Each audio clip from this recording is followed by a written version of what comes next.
literally screaming about how I was something I can't say. And he was going to hurt me and all that.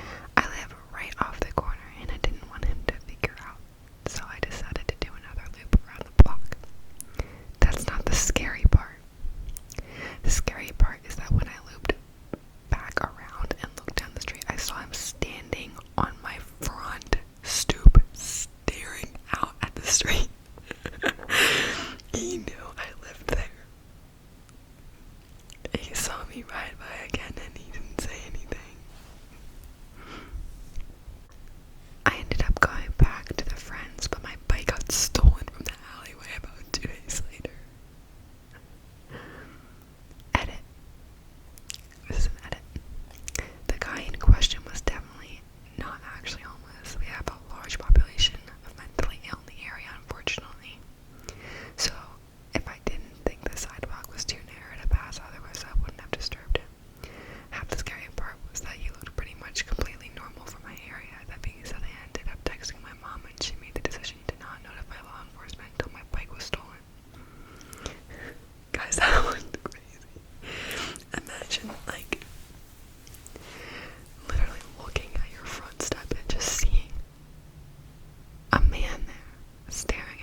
grazed my arm and knocked my skateboard out of my hand.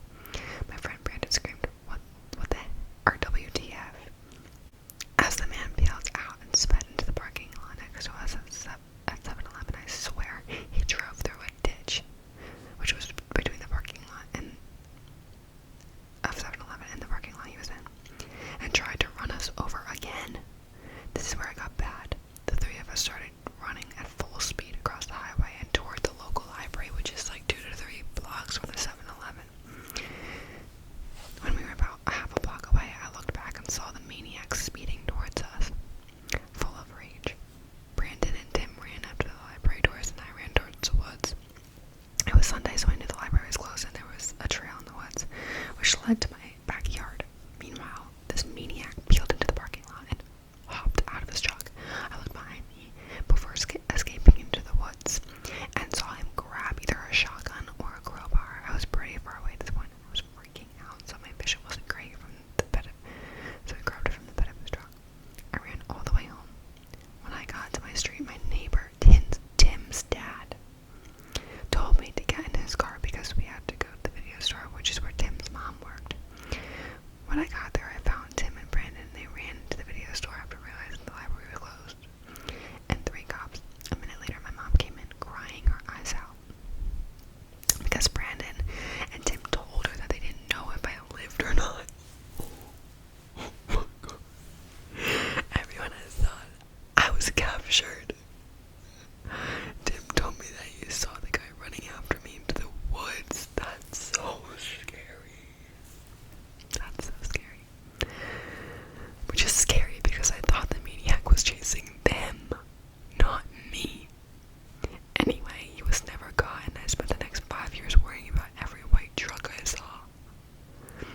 Edit. I forgot the most scary part. My town is small, but not empty. There were plenty of people around while this was going on. I felt so helpless running for my life while there were at least 100 people around, not doing anything about it.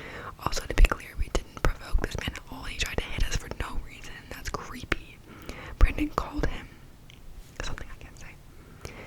But that was after he tried to run us over. We were good kids trying to walk home, and we almost died. He got seriously hurt because of it.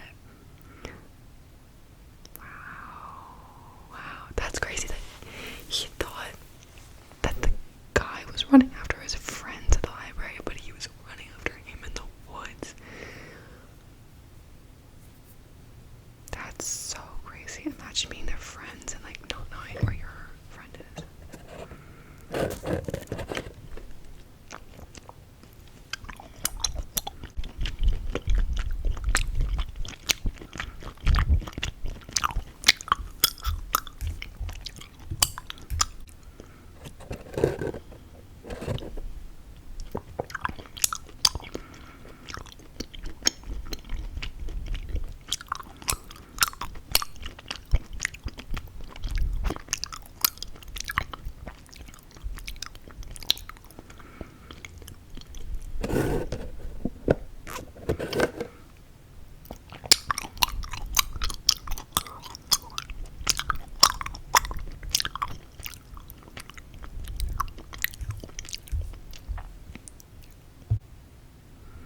This one's weird, but it's like a shorter one, but this one's weird.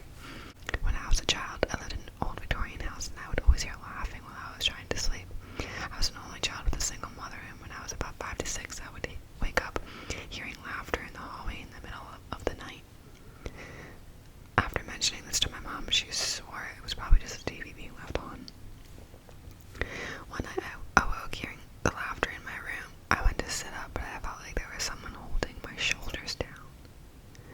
Invisible hands gripping into my shoulders while I heard laughing. I screamed my little heart out. My mom ran into my room, flicking on the bedside lamp, convincing me that it's just a dream, until I said, but my shoulders hurt. She lifted up my t-shirt, and there were 2 adult-sized handprints on my shoulders. I honestly thought I had imagined it, and that it had never happened, but the other day I mentioned